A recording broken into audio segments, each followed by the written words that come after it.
25 million per day. That's the estimate about the number of business meetings that happen in the United States.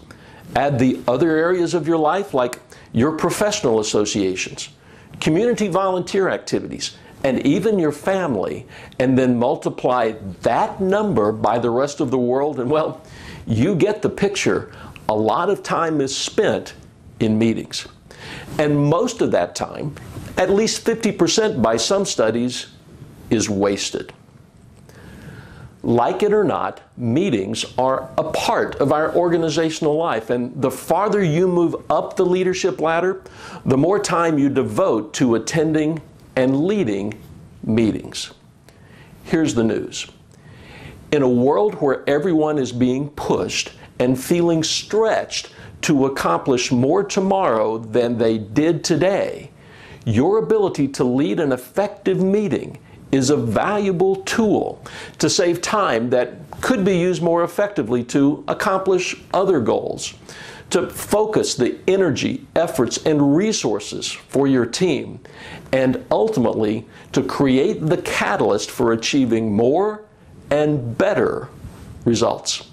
In the next few minutes, I want to give you 3 tips you can use to make the meetings you conduct more effective and efficient. Now, we'll talk about these ideas from a business perspective, but they'll work equally as well if you're leading a meeting for your professional association, for your community volunteer group, or even the committee and team that's planning your next holiday event. Here's the first tip. Use meetings for discussion, decision, and planning, not for reporting. You know that feeling that comes over you when you sit and listen to someone read from the piece of paper that could have been sent out in advance? It's a mix of boredom and anger, and it causes people to disengage from what's going on around them. Reports should be sent out in advance so that meeting participants have time to read and digest the information, and then they can come prepared to ask questions, discuss a course of action, and make decisions. Think of the people attending your meeting as a brain trust for ideas and insights.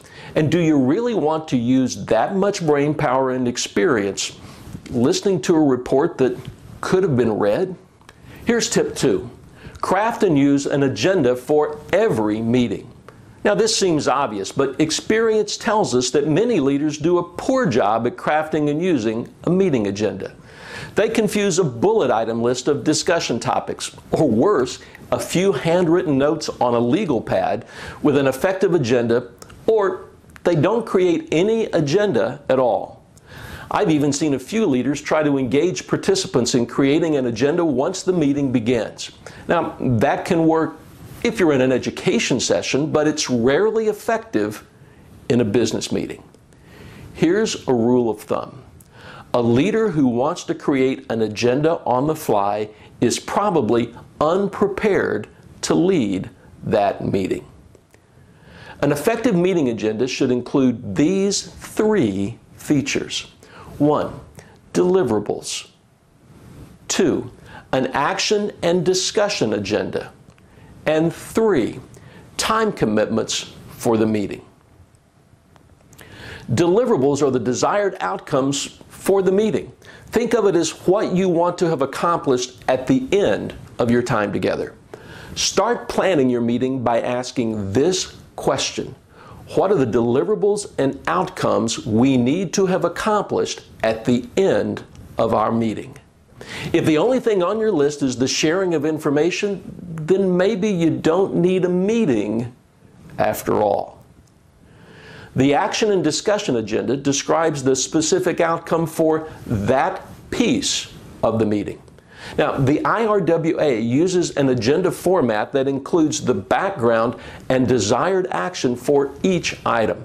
For instance, an agenda item on developing partnerships would include a short background description and a statement of the specific action required to help everyone be more effective and help the organization move forward. The time commitment states the starting and ending time for the meeting. Now, I'm guilty of allowing and even causing a few meetings to start late. I suspect you've been guilty as well. And while I recognize the unavoidable delays that can happen, the fact is starting late is disrespectful to others. Likewise, ending a meeting late is at the very least a sign of poor planning and meeting management skills, and ultimately sends a message that we don't respect others' time. Listing the starting and ending times for your meeting on the agenda is a constant and visible reminder of the commitment you made to honor others' time.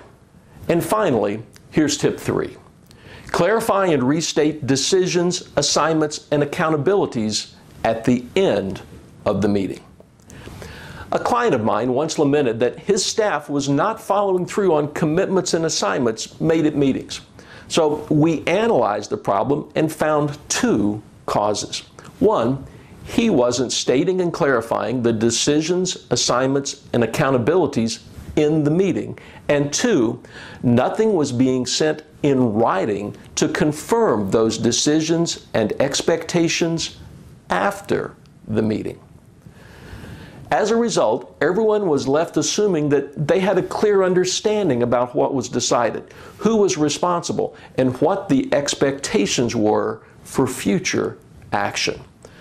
So remember, clarify and restate decisions, assignments, and accountabilities in the meeting, and then follow up in writing to make sure everyone is on the same page.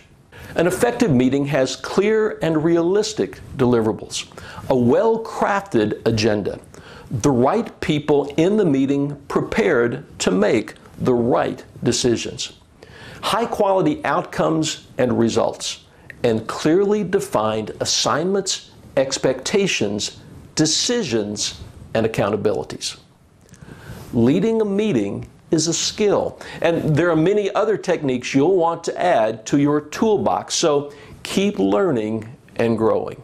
The success of your organization depends on it. Until next time, this is Randy Pennington reminding you that your success as a leader is based on your results.